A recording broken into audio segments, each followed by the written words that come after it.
Okay, so today we've just worked for like 2 or so hours. So last time we left, we decided to leave the fridge in because I didn't want to cut the gas line and have to deal with that because there was only like that much excess, and I didn't want to have to like dig down and start getting into there and mess with gas lines too much. So we were gonna take out the rest of the cabinetry delicately to try to keep this intact. We just spent 2 hours on it, and meanwhile Kelly was trying to pull up the last of the plyboard that got put in by a third party so we could see the linoleum underneath and check for more water damage, because there was water damage all their boards there, so I don't fall through. Water damage all there, all the way back to here. And so spent about an hour or so trying to take this apart delicately, but they have everything screwed in from the roof down. So I mean, I know that I'm going to destroy the ceiling anyways, but they carried that practice through over here, so everything's screwed in that way. And I don't have a saw with me, so I can't cut that off. And so I ended up starting to actually take apart the walls to see if I could like nimbly get it through, and then the ceiling started crumbling, so that was frustrating. So then we ended up just cutting the linoleum on the floor and finding more water damage. So, and also this plyboard was put in by the third party somehow underneath the tub.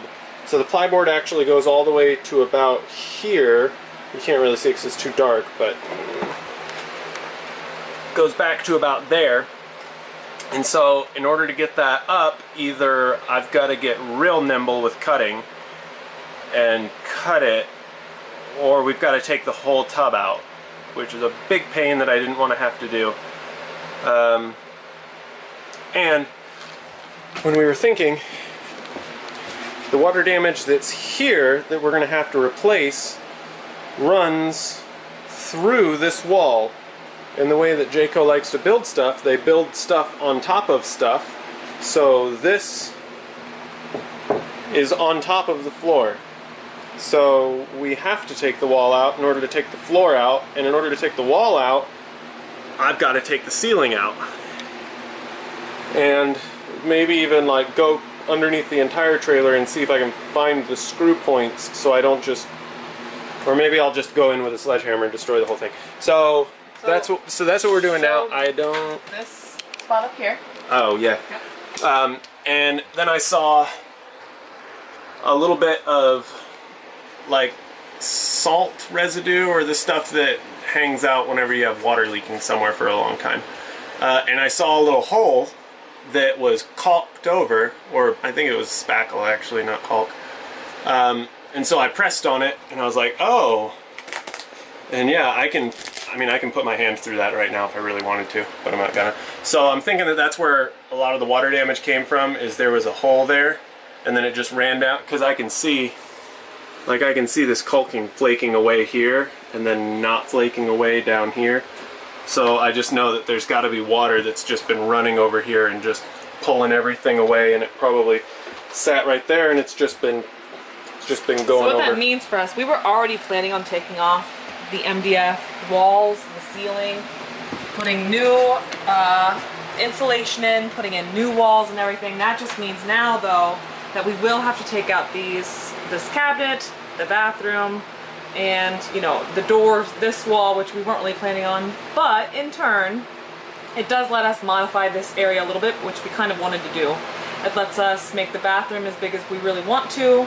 It lets us make this little office area that we're going to turn into. We can extend this wall if we'd like. It lets us get a little bit more creative, because now that we have to tear up this entire floor and put new floor all over, and probably put new insulation and walls all throughout here, it does let us modify this area now. So there's cons to this. Obviously, more money, more time, more frustration, but there's also some pros. We will get to actually make this area what we want it to be. Yeah, so we're gonna stop for tonight because I don't have my wrenches with me that I need so that I can disconnect the gas, because like this one, I just took my bolt cutters and cut it, because I figured I can come back and cut it nice later. because I've got so much extra.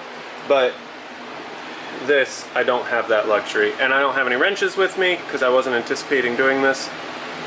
So I'll have to come back and get wrenches and take this thing apart, which is going to be probably a whole night of me trying to take that apart, because I'm sure they have it run in like 6 different directions. So so this is gonna be the next thing. We're gonna take this out nice and delicately, get the fridge out of here, and then I'm probably gonna buy a mini sledge or something and just go to town and stop being delicate, and I'm just gonna rip all this crap out. We're gonna keep that bathroom wall, no more. That's going. We're just gonna take out all this stuff now. Now that we know that this floor is not salvageable, we can stop being delicate and just get rid of it. Yeah. So that's what's next.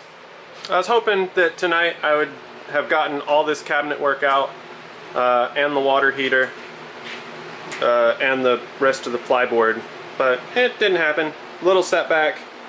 It's probably going to be at least another like 4 extra hours work that I didn't anticipate, but that's okay. Like Kelly said, it does let us customize like the width of this room previously, because I wanted to turn it into an office.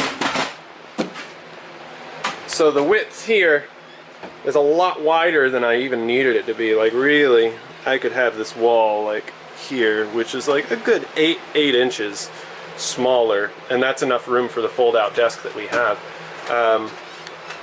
So we'll be able to gain a little extra room, or if we wanted, we can seal all that off and make that all a part of the bathroom, and then we can just have a giant, luxurious bathroom. Or we could put in a full tub. Right, or I mean, maybe. I know, we won't. But... Maybe not. Alright. So that's it for today.